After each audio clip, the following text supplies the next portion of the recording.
There are a variety of hot button educational issues right now being discussed, and from homeschooling to public education issues, higher education, the student debt crisis.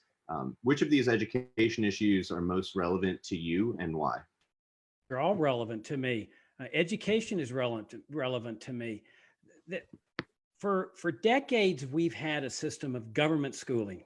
It's mandated through compulsory attendance laws, school taxes, mandatory attendance in what are really indoctrination centers.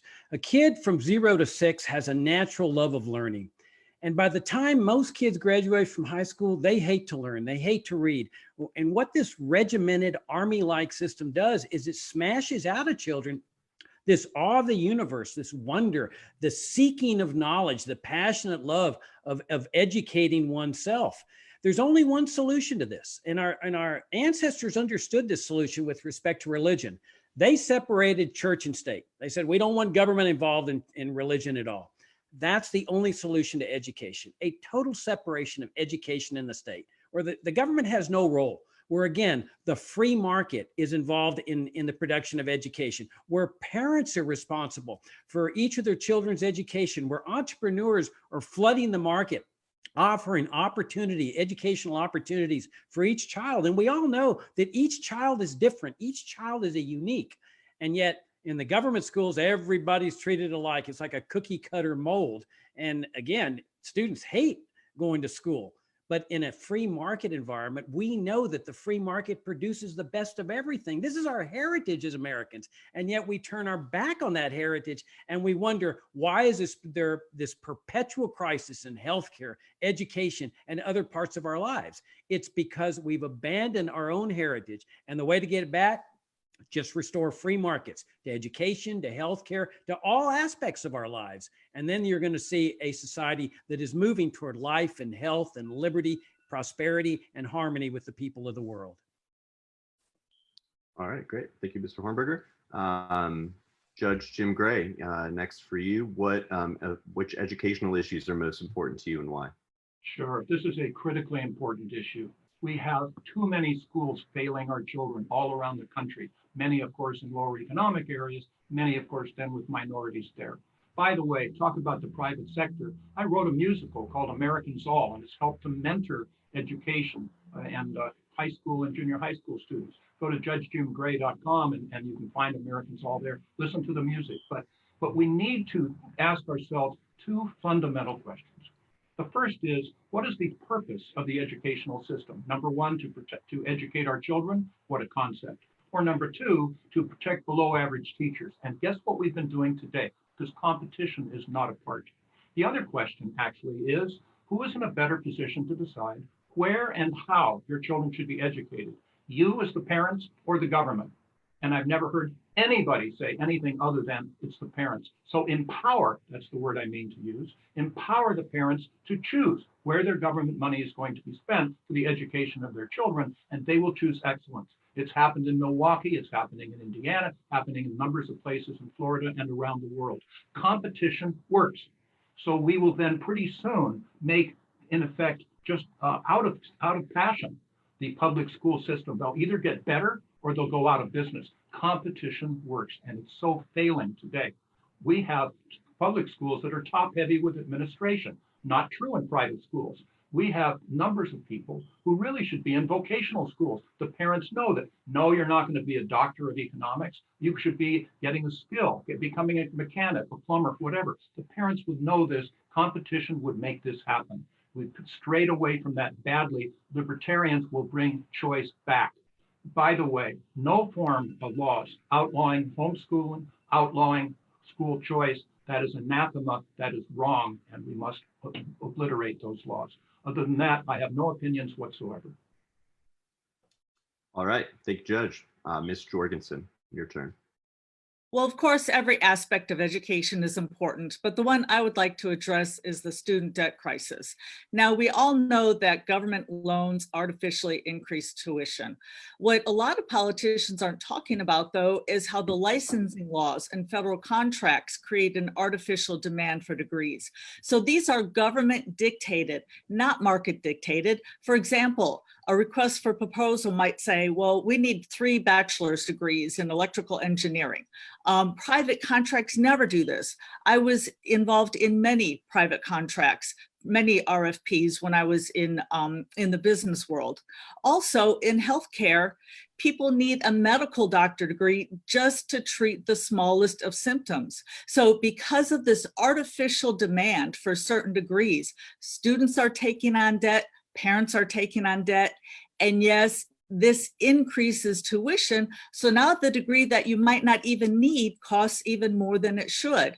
There are so many skills that can be learned on the job that government prevents the free market from doing.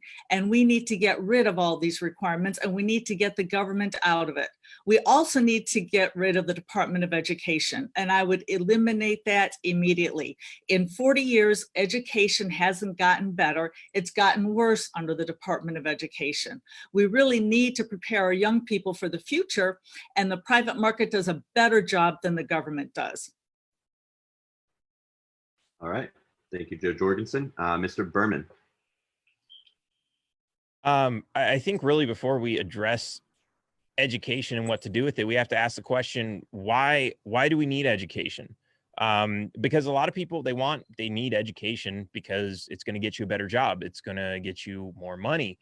If that's really what it's about, then okay, I could see that. But there are so many other ways to make a lot of money without going to school. I make a lot of money with my career, and I didn't learn any of it in school. I self-taught. Now, I know not every industry is like that, but that's a thing. Now, here's the other thing, though. If we're just doing this for jobs, we have to really ask, well, why are we working, right? I mean, we're being threatened that all of these jobs are going to be replaced by automation, right? Is it really necessary for us to be all doctors and lawyers? And I mean, if we got rid of all these restrictions and ridiculous government regulations, we wouldn't even need so many lawyers. But there's all these things out there that, you know, we really don't need. Shit, we could go into what is the purpose of life, right? Is it so you can work all day, 40 hours a week, so that you can have enough money to pay your rent and then go home and see your family for a couple hours and that's it, wake up, do it again? No, that's so pointless. And the fact that we have so much automation, so much that's replacing all these factory jobs and everything, what people don't understand is that should mean that we're working less. We should be working fewer hours and retiring younger. So what are we going to school for? I mean, I get it. Going to school to educate yourself, to learn about things because you want to create and invent and take humanity to the next level. That's an amazing thing. You can do that at the library where they have the same books for a fraction of the price. You can do it on the internet for even less than that. Why are we so addicted to this thing called education? Because everyone's been telling us that that's the only way to survive in life. And who propagates that? The government. When they say, you have a kid, he has to go to school. If he doesn't go to school, we can arrest you. And when he's in school, we're going to tell him things like, if you don't graduate high school, you're going to be a loser. If you don't get your college degree, you're going to be a loser. So, yeah, we need to stop doing that. Great. Thank you, Mr. Berman. And Mr. Supreme. Yes, well, I believe the current crisis is, of course, an eye-opening and potentially very transformative moment for many systems, including the educational system. Kids are learning at home online. Are they missing the schools? I don't know, but are they missing the education? No, they are learning at home. The college kids are learning online where incredible amounts of information is available, so that they are themselves trying to revisit what does it mean to be in college? What does it mean to learn, and how is that learning accomplished? I do believe that, of course, vocational schools should certainly be encouraged, and the kids should certainly be looking into apprenticeships and many other ways to enter the job force and acquire the skills that they desire and need in order to accomplish their goals of employment and such. Myself, I mean, if I could go back in time, and someday I will, I would have a few words with my guidance counselor who, when I told him I wanted to go to art school, said, oh yeah, that sure, you go right ahead, without asking some very hard questions. Well, just how are you going to make a living? How will you translate that into your economic well-being? So I believe that there's serious glitches and failures in many aspects, and I believe that there is vast room for improvement. Of course, I also believe that there are some arguments to be made that student debt, student loans, government student loans, and government loans in general are an illegitimate debt. And perhaps, boy, just imagine if they were forgiven, and what a boost that would be to the economy. So there's that. Thank you. I'm Vermin Supreme, the pro-education president. Thank you, Mr. Supreme. And the last response on this first question is going to go to Mr. Kokesh. I didn't get a initial answer. Yeah, no, this is your chance to answer the education question. Okay. Right, I thought you said response, so 30 seconds. So this is 2 minutes still, right? Okay. Two minutes. So, yeah, thank you. So I didn't hear a single candidate say what should be our priority in terms of federal policy, which is abolish the Department of Education. It doesn't run a single school. It doesn't educate a single child. All it does is hold us back from our potential. And I'm a big fan of the saying from Mark Twain, never let your schooling get in the way of your education. I think I'm the only candidate here who has successfully gotten kicked out of a high school. And having experienced that has allowed me to really see past the expectations that are forced on us. If there's something that we have to do educationally as libertarians, this is what I'm passionate about in terms of sharing our message, sharing this libertarian awareness. It's to show people that we don't have to play their game. You know, the difference between Republicans and Democrats is the difference between going off a cliff at 70 miles an hour or 80 miles an hour. Either way, you're going off the cliff. And every other candidate in this race, even as a libertarian, is saying, well, I'm going to get you off the cliff at just 10 miles an hour. We're going to slow things way down, as opposed to saying, no, we're going to fundamentally rethink the system. We're going to think outside the box.